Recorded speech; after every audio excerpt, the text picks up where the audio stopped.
Wisconsin has filed a tampering lawsuit against Miami over former DB Xavier Lucas's recruitment. I know JB and I kind of discussed this a little bit ourselves, but you being a Miami fan and all knower of everything there, we want to get your take and just insight on what's going on here and just what's your opinion on this. Well, if you listen to Darren Heitner, who I believe is representing Lucas, they're not worried about this. I think one of the problems is they're trying to enforce a contract that at that point in time is unenforceable. I don't think Miami is really all that worried.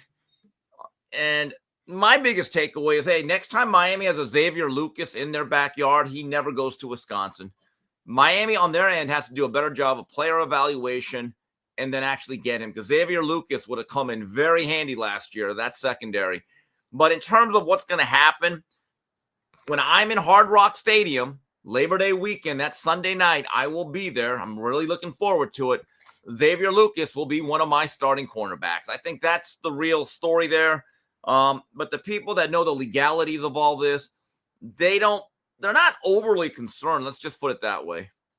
Yeah, and I was talking to JB about this the other day. Like, if we're suing over tampering, I think we're opening up Pandora's box. Because I mean, every school, let's be real, everybody's doing that, right? And to some degree, whether it's the end of games in the line, whether it's, I mean, coaches are finding ways to tamper and get the players that they want. So I just think this is a dangerous road to go down.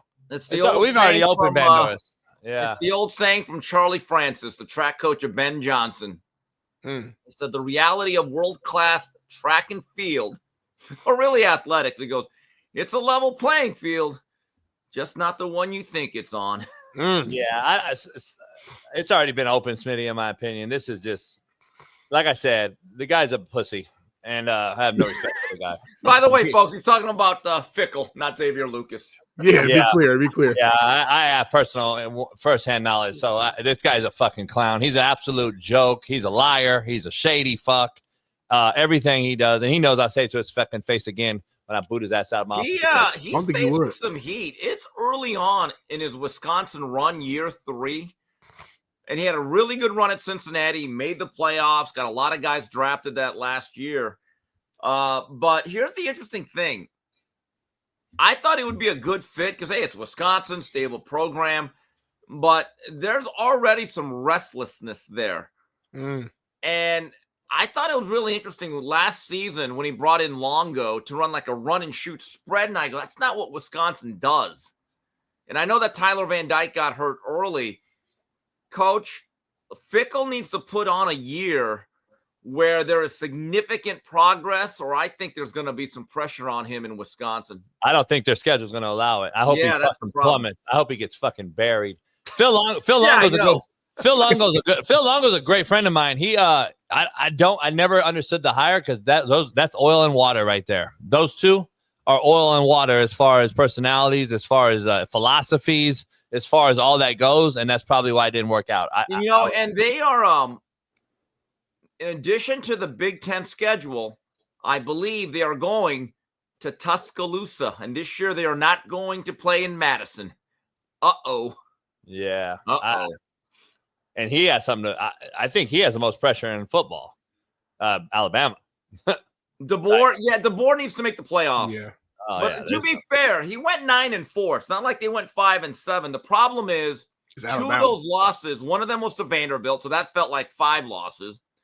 Then they got absolutely skunked by a bad Oklahoma team, 24-3. So that felt like 10 losses. So sometimes when you say, hey, you only lost 4, right, but how you lose and who you lose to matters. There is a context to this. 1,000%, especially when you're Alabama. So we shall see. That play is going to be better, though, Smitty. I'm just telling you, as much as I like Jalen Milroe, an athlete, he did not fit what Deboer wanted. Ty Simpson might be a better fit, and Deboer's got his coordinator back. Grubby Grubb. Grubbs is back. I don't think this guy, I don't understand. I don't get it. I don't get it, this whole thing. I never understood the move from Cincinnati to Wisconsin. And I get that the resources, I get resources, but other than that, Cincinnati had just moved into the big boys and they moved up. And I'm like, but Coach, there's such a separation. People talk about the P4.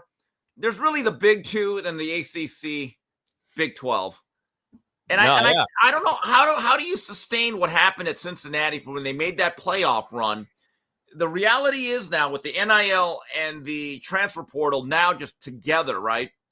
What Fickell built 3-4 years ago at Cincinnati, I don't know if you could build that now because the next Sauce Gardner that you recruit, guess what? He's going to get poached. Yeah. Get poached. Alan was actually in my office when I fucking booted Fickell out of it.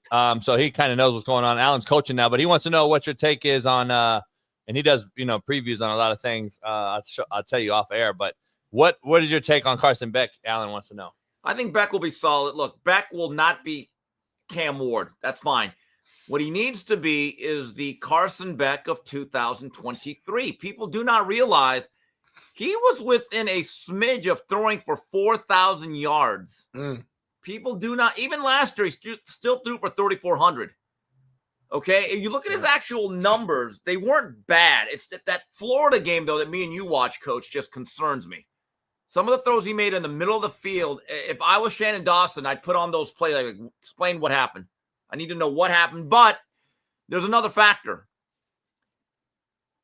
You talk to Georgia fans, there is a real debate over Mike Bobo, their coordinator. Let's just put it this way. They don't have him in his high esteem as Todd Monken. Let's just put it that way. Also, last year's Georgia's receiving core, if they were to be a movie character, they'd all be Edward Scissorhands. They literally dropped nearly 40 passes last year. That's actually a known stat. The offensive line was a little bit below average. Running backs, they had some injuries. What Carson Beck has to be is solid and consistent every game. Don't have to be Cam Ward. I actually like this Miami team. By the way, Miami actually, I got to give Cristobal credit.